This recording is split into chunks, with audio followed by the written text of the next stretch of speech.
थकीत वीज बिलांची पाटी कोरी, 48,000 कोटींचे वीज बिल माफ, शेतकऱ्यांना दिलासा।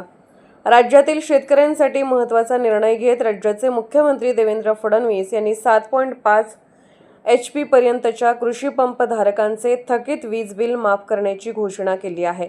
या निर्णयामुळे सुमारे 48,000 कोटी रुपयांचे वीज बिल माफ होणार असून लाखो शेतकऱ्यांना मोठा आर्थिक दिलासा मिळणार आहे।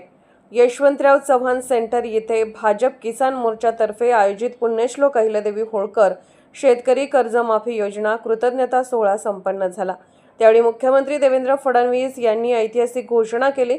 शेतकऱ्यांच्या हिताचे निर्णय मुख्यमंत्री फडणवीस यांनी घेतलेल्या कोल्हापूर जिल्हा परिषद उपाध्यक्ष तानाजी पाटील, जिल्हा परिषद सदस्य प्रशांत शहापुरेसह आदींनी यावेळी बैलगाडी प्रतिकृती सत्कार चिन्ह देऊन त्यांचा भव्य सत्कार केला। यावेळी भाजप पदाधिकारी उपस्थित होते। या निर्णयाने पात्र शेतकऱ्यांना दिवसा 100% मोफत वीज उपलब्ध करून देण्याच्या योजनेलाही गती देण्यात येणार आहे।